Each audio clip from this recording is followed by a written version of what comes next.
बार मनीष कश्यप हो, ताकि जो माइक से लेकर सदन तक हिला सकता है, एक बार सदन में जाएगा तो क्या क्या कर सकता है। कुछ नहीं कर सकता है, बोलते बोलते थूक सकता है और कुछ नहीं कर सकता है। वो अपने गुरु को भी मारा है, जब पढ़ाई कर रहा था तो अपने जो पढ़ाने वाले गुरु को भी मारा है। वो आचरणहीन व्यक्ति है, वो गंद फैलाने वाला व्यक्ति। आज तक वो वार्ड का चुनाव नहीं जीता है, वह मुख्यमंत्री का कुर्सी में हिलाने का बात करता है। उनको हिम्मत है तो हमारे साथ चुनाव लड़कर कहीं से दिखाए, तब हम उसको बताते हैं कि उसके कितना पावर है। खाना में जिस तरह गंदगी होता है ना, उस तरह हम मनीष कश्यप को समझते हैं। जिस खाने में पड़ जाएगा उस खाना को खराब कर देता है। मनीष कश्यप जहां भी जाता है वहां कचरा कर देता है। वो कचरा व्यक्ति है, उसके बारे में कौन उतना नोटिस करता है। नव वर्ष की ढेर सारी शुभकामना बीएच न्यूज की तरफ से। अभी हमारे साथ आरजेडी जिला उपाध्यक्ष मुकेश यादव जी हैं, इनसे खास बातचीत करेंगे मनीष कश्यप को लेकर और तमाम मुद्दे को लेकर। सबसे पहले सर स्वागत है, कैसे हैं? नव वर्ष की ढेर सारी शुभकामना।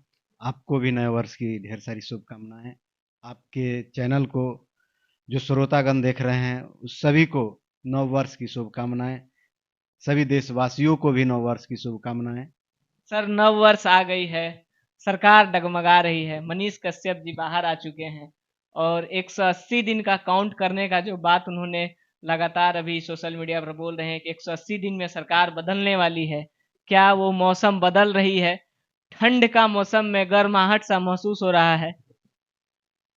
मनीष कश्यप है कौन ऐसा बोलने वाला? मनीष कश्यप को तो कुछ हम समझते नहीं। मनीष कश्यप को खाना में जिस तरह गंदगी होता है ना, उस तरह हम मनीष कश्यप को समझते हैं। जिस खाने में पड़ जाएगा उस खाना को खराब कर देता है। मनीष कश्यप जहां भी जाता है वहां कचरा कर देता है। वो कचरा व्यक्ति है, उसके बारे में कौन उतना नोटिस करता है। ऐसा क्यों बोल रहे हैं? सरकार डगमगा रही है मनीष कश्यप को लेकर। देखिए, मनीष कश्यप कोई भी चोर चोरी कहता है कि हम चोरी किए हैं। वो कुछ उसका लीक हुआ था, वैसा एविडेंस था, तब उस पर लगा और वह जेल गया।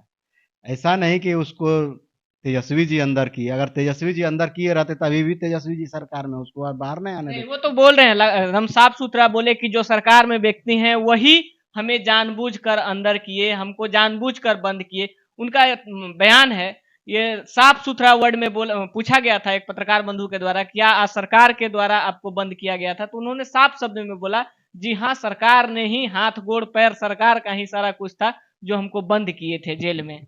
तो वो कहेगा कि हम देशद्रोही काम कर गए हैं। वो तो कभी स्वीकार नहीं करेगा कि हम देशद्रोही वाला काम किए हैं जिसके कारण हम जेल गए हैं। तो उसका फॉलोवर तुरंत घट जाएगा। लेकिन वो तो किसी ना किसी पर आरोप लगाएगा ही ना। उसी तरह आरोप तेजस्वी जी पर मढ़ रहा है। उनको जो मन में आता है वो बोल देता है। आज तक वो वार्ड का चुनाव नहीं जीता है, वह मुख्यमंत्री का कुर्सी में हिलाने का बात करता है। उनको हिम्मत है तो हमारे साथ चुनाव लड़कर कहीं से दिखाए, तब हम उसको बताते हैं कि उसके कितना पावर है। उनका बहुत ज्यादा फैन फॉलोइंग है। आप क्या बात बोल रहे हैं? निर्दलीय चुनाव लड़े थे तो लगभग 12-13 हजार वोट ले आए थे। अभी तो वो पूरा एकदम जो जोश के साथ आए हैं बाहर में। 9 महीना जेल में काट कर आए हैं, बाहर आए हैं, तप कर आए हैं। जमानत बचा था, उसका पता कीजिएगा, जमानत बचा था। वो वार्ड से भी चुनाव लड़ रहा है।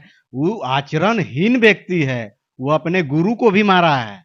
जब पढ़ाई कर रहा था तो अपने जो पढ़ाने वाले गुरु को भी मारा है। वो आचरणहीन व्यक्ति है, वो गंद फैलाने वाला व्यक्ति। सांसद मनोज तिवारी जी उनके पास ये गए थे और बोल रहे थे कि बिहार में पहली बार ऐसा हुआ है कि किसी यूट्यूबर को इतना दिन तक बंद रखा गया है, बस कोई ना सबूत ना कुछ, और सबूत ना होने के कारण एनएसए रिजेक्ट कर दिया गया। आप ऐसा काहे बोल रहे हैं? ऐसा थोड़े एक सबूत नहीं होने के कारण एनएसए रिजेक्ट किया है। नहीं, उनको बोला हटाया गया है वो सब। देखिए, ये बहुत प्रक्रिया होती है, कानूनी प्रक्रिया होती है। उस प्रक्रिया में वो फिट बैठता है कि नहीं, उसका जो काम किया है वो, तो उसके हिसाब से देखकर जज ने उनको फैसला दिया। और क्या आप जज भी मानते हैं कि एनएसए जो है गलत चीज है, उन पे गलत लग गया था एनएसए? नहीं, जज जो है, देखिए, सरकार जो जज का बात बोले, जज जो है एक जाति की जज है। और जिस जाति से मनीष कश्यप आते हैं और जानते हैं, और उस जाति के लोग हमेशा लालू जी को खटकते हैं। लालू जी उनके आंखों में खटकते हैं, क्योंकि उनके बड़ी बनाई और उनका जो चल रहा था दमनकारी नीति बिहार में, उसको जड़ से खत्म करने वाले लालू प्रसाद हैं। आज भी वो उन लोगों को खटकते हैं लालू जी। लेकिन माना जाता है कि लालू जी तो तमाम वर्ग के, तमाम छोटे वर्ग या फिर बड़े वर्ग, चाहे जो भी वर्ग हो, उनके लिए बहुत बड़े मतलब मसीहा के तौर पर थे, गरीबों को मानते थे। तो जज साहब को कैसे लालू जी खटकने लगे? बोलते हैं इस पर भी देते। देखिए, लालू जी सचमुच में पूरे सब के लिए हैं, लेकिन लालू जी उसके लिए नहीं है जो किसी का शोषण करता हो, जो पानी पीने नहीं देता हो, उसके लिए वो सही नहीं थे। जो मोछ रखने पर आपत्ति भी रखता हो, उसके लिए वो सही नहीं थे। वो कह रहे थे ये मोछ भी रखेगा, आपके साथ बैठेगा भी, आपके साथ पानी पिएगा, आपके साथ चाय पिएगा, वैसे लोगों के लिए वो खटकते थे जो उनका ये सब का विरोध करता था कि ना ये मेरे साथ चाय नहीं पी सकता है, ये मेरे कल पर पानी नहीं पी सकता है, वैसे लोग के लिए खटकते हैं। तो बाकी उसी नीति पर तो मनीष कश्यप भी काम कर रहे थे, उसी नीति को तो आगे बढ़ा रहे थे। अच्छा ये बताइए, क्या रोड गली नाला दिखाना गलत चीज था? जहां रोड बेकार हो रहा था, भ्रष्ट का मतलब भेंट चढ़ रहा था, वहां ठेकेदार लूट रहा था, ठेकेदार बढ़िया चीज नहीं कर रहा था, क्या वो चीज दिखाना गलत था? बिल्कुल गलत नहीं था, लेकिन आप जिस जिस उनका वीडियो का देखिए कि जिस जिस रोड का वो मुद्दा उठाए हैं, क्या उसका निदान हुआ है या बीच में ही कुछ हो गया है? आखिर वो मुद्दा तो उठाए ना, कम से कम ये तो बताए ना, सरकार को बताए ना कि ये चीजें आपकी बन रही है, ये आपकी खराब है। उन्होंने बोला था कि भागलपुर का पुल धंसेगा। अगर सरकार उस पर कठोर कार्रवाई करती या फिर सही से उसका जांच करता तो आज भागलपुर पुल नहीं गिरता, या फिर उतना करोड़ रुपया नुकसान नहीं होता बिहार सरकार का। तो कहां से गलत है? देखिए, मेरा कहने का मतलब आप दूसरा समझिए। मेरे कहने का मतलब है कि आप उनका देखिए कि बीच में सेटिंग करके तो कुछ नहीं हो गया। आप सरकार को ऐना दिखा दिए सिर्फ फेसबुक पर, यूट्यूब पर, उससे नहीं ना होगा। आप कितना जमीन तक उसको जाते हैं कि आप सेटिंग कर लेते हैं, वो भी तो देखने की बात है। तो ये सब भी होता है, बहुत सारा होता है। आप देखिएगा इस तरह बहुत सारा मुद्दा उठाता है और तुरंत वो मुद्दा संट हो जाता है। तो इसलिए संट हो जाता है कि सेटिंग वेटिंग हो जाता है। मतलब कि वो सेटिंग करके उसको क्लोज कर देते हैं, फिर हाँ, उस चीजों को आगे नहीं बढ़ाते हैं। लेकिन सरकार तो अब डगमगा रही है। सरकार एकदम मुस्तैदी के साथ चल रहा है और विपक्षी को लग रहा है कि डगमगा रहा है। लेकिन बीजेपी तो बोल रही है कि मनीष कश्यप इस बार आएंगे तो लगभग सरकार चेंज हो जाएगी, कश्यप का सरकार बनेगा, यानी कि युवा चेहरा इस बार आ रहा है सरकार में। देखिए, युवा चेहरा आ रहा है तो नाम घोषित ना कर दे। सब और छोड़िए मनीष कश्यप की, आप बोले कि मनीष कश्यप आए हैं, मनोज तिवारी कह रहे हैं।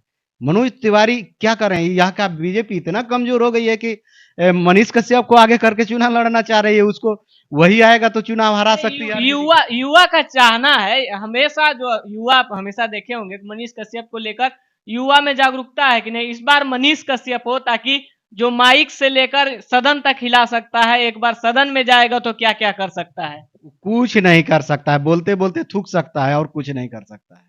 उसको हम देखे हैं। उसका मुद्दा सिर्फ होता है अपने और उद्दंड भाषा के लिए जाना जाता है वो पत्रकार।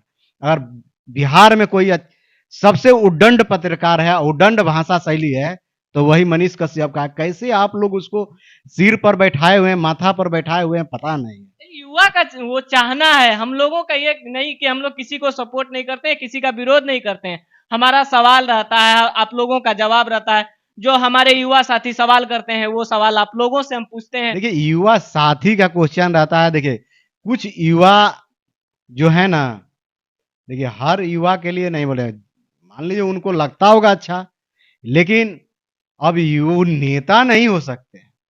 नेता बनना बहुत बड़ा चीज होता है, समाज सेवी बनना बहुत बड़ा चीज होता है, पत्रकारिता करना अलग चीज है। समझ गए ना? जमीन पर सेवा करना अलग चीज होता है। किसी के दुख सुख में साथ में रहना, कदम से कदम मिलाकर चलना। पत्रकारिता सिर्फ सवाल करता है। पत्रकारिता कितना का निदान करता है? सवाल वो तो किसी से कर सकता है, लेकिन उसमें क्या खामियां है उसका सवाल उससे कौन करता है? अगर कभी उससे पूछ लिया जाएगा कि आप क्या करते हैं, आपका क्या है, तो उसका भी वहीं पसीना छूट जाएगा। लेकिन मेन बात है कि पत्रकारिता को सब ऐसा आजादी है हम लोगों के यहाँ पत्रकार लोग का कि वो किसी से सवाल कर सकता है, उस सवाल का जवाब नहीं देता है। वो किसी और पर छोड़ता है, किसी और के बात को, अपने बात को किसी और के ऊपर कहकर वो एक तरह से बात रखता है, लेकिन रहता है उन्हीं का बात। ज्यादातर हम देखते हैं न्यूज माध्यम में, वो बात रहता है वही लोग का, लेकिन वो किसी और पर मर देते हैं। कुछ लोगों का तो सवाल रहता है कि योगी मॉडल आना चाहिए, योगी मॉडल में मनीष कश्यप फिट आएंगे बुलडोजर चलाने में।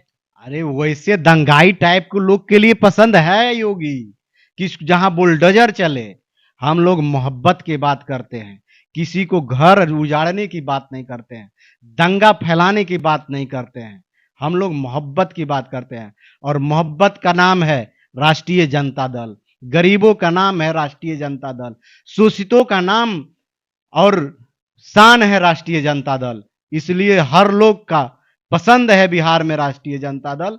इसलिए हम लोग राष्ट्रीय जनता दल के लोग हमेशा गरीब गुरबा और शोषित वंचित के लिए लड़ाई लड़ते हैं। जब भी गरीब गुरबा परेशानी में होता है, हम लोग वहां सीना तान के खड़े रहते हैं। बहुत बहुत धन्यवाद अपना कीमती समय दिए। बाकी आप लोग इस वीडियो के बारे में क्या सोचते हैं, मनीष कश्यप के बारे में क्या सोचते हैं, क्या इस बार बिहार में सरकार बदलेगी, इसके बारे में क्या सोचते हैं, अपना राय कमेंट बॉक्स में जरूर दीजिएगा। फिर मिलते हैं किसी और खबर के साथ, तब तक के लिए जय हिंद।